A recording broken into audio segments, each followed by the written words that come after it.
Bismillahirrahmanirrahim. Assalamualaikum warahmatullahi wabarakatuh dan salam sejahtera. Terlebih dahulu saya ingin mengucapkan ribuan terima kasih kerana melayari laman YouTube saya dan memberi peluang kepada saya untuk membentangkan tugasan untuk kali ini. Nama saya Ikon Irfan bin Ruslan dari unit BM3 2023-2028 dan pada hari ini saya akan membentangkan tugasan EDUP 3143 iaitu Sosiologi dalam Pendidikan dan pensyarah saya iaitu Encik Firdaus bin Razlan. Dan tajuk pembentangan pada hari ini adalah Transformasi Pendidikan Malaysia, di mana saya akan meneliti 3 transformasi utama dalam sistem pendidikan Malaysia serta menganalisis sejauh mana transformasi ini memberi kesan terhadap peluang pendidikan dan mobiliti sosial dalam kalangan murid. Baiklah, kita pergi kepada pengenalan terlebih dahulu. Iaitu kita akan mengetahui dengan secara asasnya apa itu transformasi pendidikan dan apa itu mobiliti sosial yang akan kita fahami bagi kita analisis setiap transformasi-transformasi yang berlaku dalam pendidikan Malaysia. Kita pergi terlebih dahulu kepada pengenalan. Mobiliti sosial dan pendidikan ini merupakan satu konsep penting dalam sosiologi pendidikan yang merujuk kepada pergerakan individu atau kumpulan dalam struktur sosial sama ada ke arah peningkatan maupun penurunan taraf hidup. Dan dalam konteks ini, pendidikan memainkan peranan yang sangat penting iaitu sangat signifikan kerana ia menjadi medium utama untuk seseorang individu itu memperbaiki kedudukan sosioekonomi mereka melalui pencapaian akademik dan kemahiran yang diperoleh. Seiring dengan perkembangan globalisasi serta revolusi industri 4.0, sistem pendidikan Malaysia ini telah mengalami pelbagai transformasi bagi memastikan ia kekal relevan, kompetitif dan mampu melahirkan modal insan yang berkualiti. Oleh itu, fokus pembentangan saya pada hari ini iaitu 3 transformasi pendidikan yang sangat penting dan penilaian impak terhadap mobiliti sosial serta cadangan dan harapan sebagai bakal guru. Namun demikian, persoalan yang timbul ialah sejauh mana transformasi pendidikan ini benar-benar memberi impak kepada mobiliti sosial, khususnya dalam memastikan peluang yang adil kepada semua murid tanpa mengira latar belakang. Jadi, marilah kita analisis bersama-sama. Oleh itu, kita pergi kepada transformasi yang pertama, iaitu pembelajaran digital IR 4.0 dan juga PDPR. Transformasi pembelajaran digital secara amnya ialah transformasi yang pertama yang merujuk kepada peralihan daripada kaedah pengajaran tradisional kepada penggunaan teknologi digital dalam proses pengajaran dan pembelajaran. Kita dapat lihat peralihan PDP tradisional kepada pembelajaran yang berasaskan teknologi dan dipercepatkan semasa pandemik COVID-19 yang dilakukan PDPR. Transformasi ini menjadi lebih ketara dan meluas semasa pandemik COVID-19 melalui pelaksanaan pengajaran dan pembelajaran di rumah, iaitu PDPR. Dan dalam tempoh tersebut, guru dan murid terpaksa menyesuaikan diri dengan penggunaan pelbagai platform digital seperti penggunaan platform Google Classroom dan aplikasi persidangan video serta bahan pembelajaran dalam talian. Walau bagaimanapun, dari sudut penilaiannya, pembelajaran digital memberi banyak kelebihan. Antaranya ialah fleksibiliti dalam pembelajaran. Murid boleh mengakses bahan pada bila-bila masa dan di mana sahaja. Selain itu, ia juga membantu meningkatkan kemahiran digital dalam kalangan murid yang merupakan satu keperluan penting dalam dunia pada masa kini. Namun begitu, terdapat juga beberapa kelemahan yang ketara. Antaranya ialah kewujudan jurang digital, di mana tidak semua murid mempunyai akses kepada peranti dan internet yang stabil. Hal ini lebih ketara dalam kalangan murid di kawasan luar bandar dan golongan yang berpendapatan rendah yang kurang bernasib baik ini yang tiada peranti-peranti digital untuk mereka melalui PDPR ini.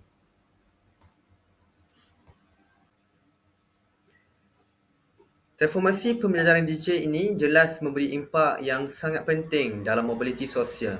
Dari perspektif mobiliti sosialnya, pembelajaran digital mempunyai potensi yang besar untuk meningkatkan peluang pendidikan kerana ia membolehkan murid mengakses pelbagai sumber ilmu tanpa batasan geografi. Walau bagaimanapun, jurang digital yang wujud boleh menyebabkan ketidaksamaan peluang pendidikan, di mana hanya murid yang mempunyai akses yang mencukupi sahaja dapat memanfaatkan sepenuhnya informasi ini. Keadaan ini menunjukkan bahawa teknologi boleh menjadi pemangkin mobiliti sosial, tetapi pada masa yang sama juga memperluaskan jurang ketidaksamaan jika tidak diurus dengan baik. Oleh itu, antara cadangan untuk penambahbaikan, beberapa langkah penambahbaikan perlu diambil. Antaranya ialah memperluaskan akses internet berkualiti tinggi ke kawasan luar bandar serta menyediakan peranti kepada pelajar yang memerlukan.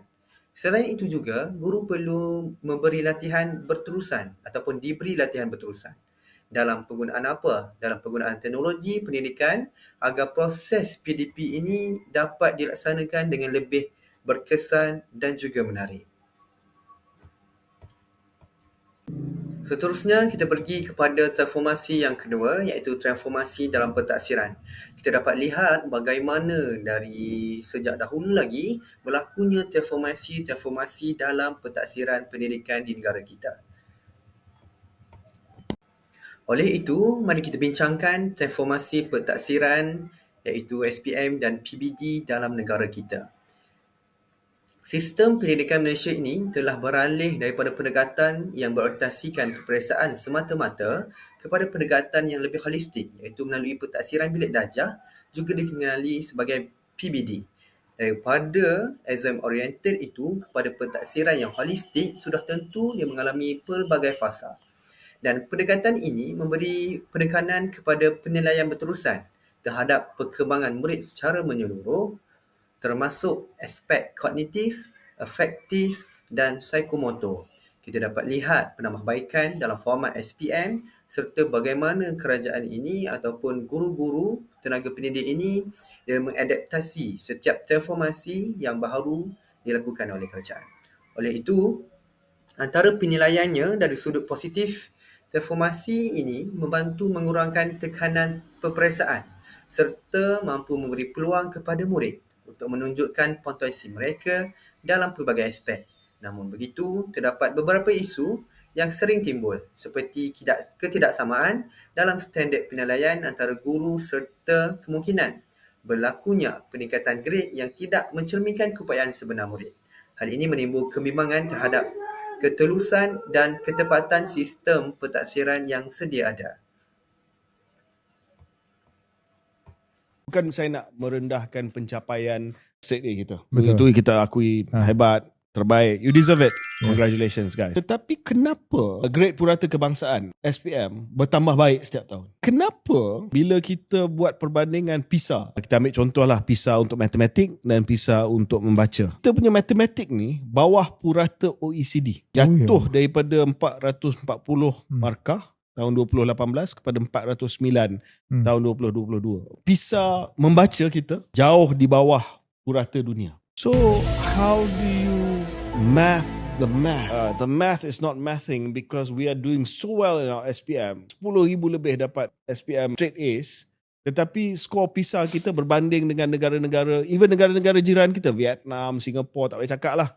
Tidak ada mana-mana menteri pendidikan yang ada insentif untuk menyentuh perkara ini. Sebab ia akan memberi kesan politik kepada dia. Tak ada siapa yang akan teliti dan betul-betul cek kenapa kita dah sampai ke tahap di mana ramai yang A tetapi ia tidak nampak hasilnya dalam perbandingan antarabangsa PISA sebagai contoh. Kalau saya tak betul, mungkin boleh ada komen daripada guru kata andaian KJ ni tak tepat dan kenapa saya tak tepat. Tapi saya punya premis adalah we are getting more A's, but our international benchmarking is becoming worse. Dengan sentence yang mudah lah. Why? Adakah kerana grade inflation? Dari segi penetapan ambang nilai, dia berubah setiap tahun, memberi lebih peluang kepada murid-murid kita mendapat keputusan A, A+ dan sebagainya. Betul. Dan julat grade itu sentiasa berubah. Ini semua pandangan dan juga maklum balas yang kita dengar. Tetapi tak ada siapa yang incentivized to touch this because parents, baik student, baik guru, industri pendidikan. We have a huge tuition industry. Everyone is incentivized to just continue to churn A's, and not actually sit down and say, hey, wait a minute, more A's. But benchmark internationally, we're still doing badly.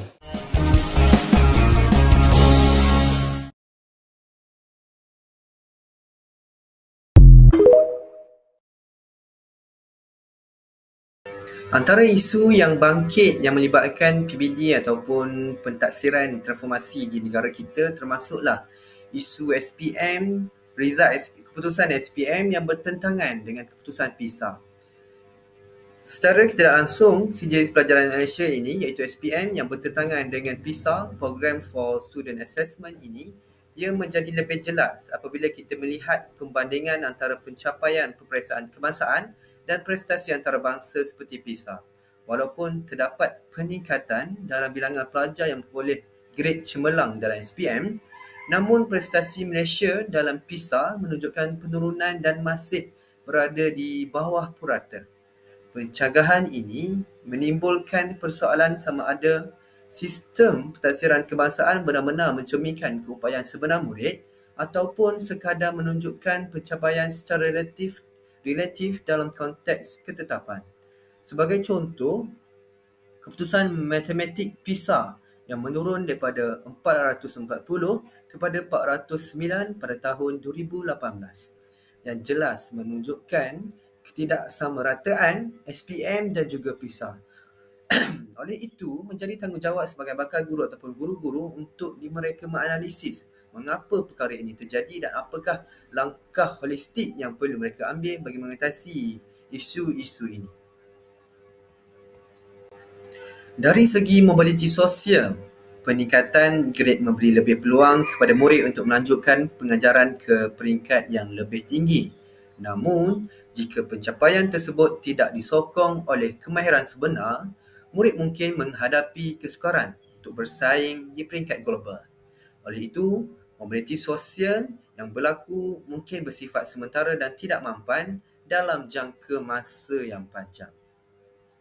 Sebagai penambahbaikan bagi mengatasi isu ini, sistem pentaksiran perlu diselaraskan dengan standard antarabangsa seperti PISA. Selain itu, penekanan terhadap kemahiran berfikir aras tinggi juga perlu diperkukuh. Bagi apa?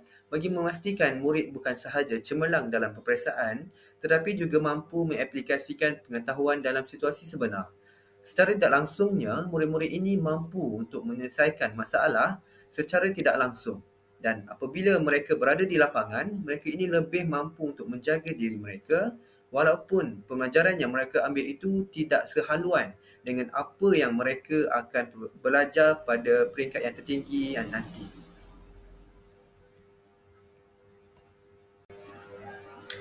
Baiklah, kita pergi kepada transformasi yang seterusnya iaitu transformasi yang ketiga. Saya memilih transformasi sekolah 2025 iaitu turut dikenali sebagai TS25. Mari kita analisis sejauh mana transformasi sekolah ini, TS25 ini, memberi kesan terhadap sekolah maupun struktur kurikulumnya, murid-muridnya ataupun pentadbirannya. Oleh itu, mari kita analisis dengan lebih terperinci. Baiklah, transformasi yang ketiga ini ialah program transformasi sekolah 2025 atau TS25 yang merupakan salah satu inisiatif utama Kementerian Pendidikan Malaysia dalam usaha meningkatkan kualiti sistem pendidikan secara menyeluruh. Program TS25 ini dilaksanakan secara berfasa iaitu kohort sejak 2016. Program ini memberi penekanan kepada tiga aspek utama iaitu kepimpinan sekolah, kualiti pengajaran, persekitaran pembelajaran dan pembelajaran serta persekitaran pembelajaran yang kondusif dan berpusatkan murid. Hal ini selaras dengan Pelan Pembangunan Pendidikan Malaysia iaitu PPPM. Pendekatan ini bertujuan memastikan pelaksanaan yang lebih sistematik dan berkualiti. Walau bagaimanapun, dari sudut penilaiannya, pelaksanaan TS25 ini memberi banyak kesan positif kepada sistem pendidikan. Antaranya ialah meningkatkan kualiti pengajaran dan pembelajaran. Melalui apa? Peningkatan ini melalui amalan PDP yang lebih berpusatkan murid serta pengukuhan kepimpinan sekolah yang lebih berkesan. Selain itu juga, pendekatan berfasa ini membolehkan sekolah menerima bimbingan secara intensif daripada pihak seperti JPN, PPD dan Institut Amiduddin Baki sebagai contohnya, yang membantu memastikan pelaksanaan lebih terarah dan berkesan. Walau bagaimanapun, terdapat juga beberapa kelemahan yang perlu diberi perhatian.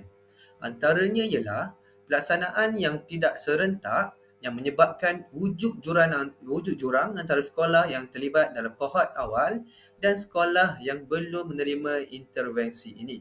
Selain itu, peningkatan beban tugas guru yang melaksanakan pelbagai inisiatif juga mampu untuk menjejaskan keberkesanan pelaksanaan jika perkara ini tidak diurus dengan baik.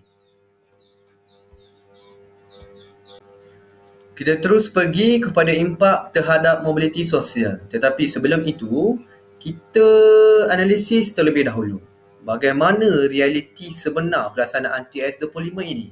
Dalam konteks sebenar, keberkesanan TS25 ini tidak hanya bergantung kepada dasar yang diperkenalkan, tetapi juga kepada pelaksanaan di peringkat sekolah.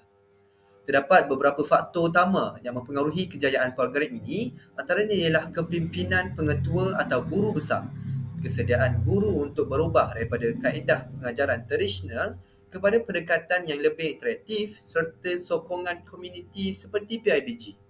Sebagai contoh, terdapat sekolah yang berjaya mengoptimumkan pengurusan melalui pendekatan yang lebih efisien, seperti memadatkan mesyuarat pengurusan agar lebih fokus dan berkesan. Namun terdapat juga sekolah yang menghadapi kesukaran untuk melaksanakan perubahan disebabkan kekangan sumber dan budaya kerjanya yang sedia ada yang tidak mampu merubah budaya kerja mereka. Oleh itu, sudah tentu TS25 ini dia memberi impak terhadap mobiliti sosial. Dari perspektif mobiliti sosial ini, TS25 mempunyai potensi yang besar dalam meningkatkan peluang pendidikan kerana ia berusaha menyediakan sekitaran pembelajaran yang berkualiti kepada murid. Sekolah yang berkualiti ini tentu memberi peluang pendidikan yang meningkat. Sekolah yang berjaya melaksanakan TS25 ini berupaya meningkatkan pencapaian murid serta membuka lebih banyak peluang kepada mereka untuk melanjutkan pelajaran dan meningkatkan taraf hidup mereka. Namun demikian, ketidaksamaan dalam pelaksanaan program ini boleh menyebabkan jurang peluang pendidikan antara murid di sekolah yang berbeza. Sekolah yang terlibat lebih awal dalam kohort mempunyai kelebihan dari segi akses kepada bimbingan dan sumber, manakala sekolah lain yang ketinggalan dalam tempoh yang tertentu. Menyebabkan keadaan ini menunjukkan bahawa walaupun TS25 ini bertujuan meningkatkan kualiti pendidikan secara menyeluruh, pelaksanaannya perlu diteliti agar tidak mewujudkan ketidaksamaan dalam mobiliti sosial. Oleh itu, antara cadangan penambahbaikannya termasuklah bagi meningkatkan keberkesanan TS25 ini, beberapa langkah menambah baik perlu diambil sepatutnya pada ketika pelaksanaan itu. Iaitu antara langkah yang perlu diambil ketika pelaksanaan itu untuk meningkatkan lagi keberkesanan program ini termasuklah memperluaskan pelaksanaan program ini secara lebih menyeluruh dan seimbang agar semua sekolah ini yang mendapat peluang yang sama untuk menerima manfaat transformasi. Dan sokongan sumber seperti latihan profesional kepada guru dan kepimpinan sekolah sudah tentu perlu diperkukuh secara berterusan. Walaupun sudah tamat transformasi, perlulah diperkukuh secara berterusan. Pemantauan yang sistematik penting bagi memastikan pelaksanaan setiap program itu mencapai objektif yang ditetapkan. Oleh itu, pemantauan ini perlulah dilakukan secara berterusan dan mengejut supaya setiap apa yang dinilai itu memberi impak yang positif dan dapat ditambah baik secara langsung. Di samping itu, beban tugas guru perlu diurus dengan baik agar mereka dapat memberi tumpuan kepada kualiti pengajaran dan pembelajaran tanpa terjejas oleh tekanan tugas tambahan. Baiklah, demikian tadi 3 transformasi yang saya bawakan dalam perbincangan pembentangan ini. Seterusnya, kita pergi kepada harapan sebagai bakal guru. Sebagai bakal guru, saya bukan sahaja berperanan sebagai penyampai ilmu, tetapi juga sebagai ejen perubahan dalam sistem pendidikan. Saya perlu sentiasa bersedia untuk mengadaptasi pendekatan pengajaran yang selari dengan perkembangan semasa. Selain itu, saya juga bertanggungjawab memastikan setiap murid ini mendapat peluang pendidikan yang adil tanpa mengira latar belakang mereka, selaras dengan usaha meningkatkan mobiliti sosial. Dalam era digital ini juga, saya juga mengintegrasikan teknologi secara inklusif agar tiada murid yang tercicir dalam arus pembelajaran moden, iaitu pengintegrasian teknologi secara berkesan. Akhir sekali, saya berharap dapat melahirkan murid yang holistik, bukan sahaja cemerlang dari segi akademik, tetapi juga memiliki kemahiran berfikir aras tinggi, sasiah yang baik dan mampu bersaing di peringkat global. Sebagai bakal guru, saya berperanan memastikan pendidikan bukan sahaja menyampaikan ilmu, tetapi menjadi jambatan kepada mobiliti sosial yang lebih adil dan bermakna. Akhir sekali, kita pergi ke penutup. Secara keseluruhannya, transformasi pendidikan di Malaysia ini menunjukkan usaha yang berterusan dalam meningkatkan kualiti pendidikan negara. Namun, isu ketidaksamaan akses dan jurang masih menjadi cabaran utama. Oleh itu, transformasi pendidikan perlu dilaksanakan secara lebih inklusif dan seimbang agar setiap murid berpeluang mencapai potensi sebenar mereka. Pendidikan yang berkualiti bukan satu keistimewaan, tetapi satu hak yang perlu dinikmati oleh setiap individu. Jadi, itu sahaja daripada saya. Wabillahi wa taufiq wal hidayah. Assalamualaikum warahmatullahi wabarakatuh.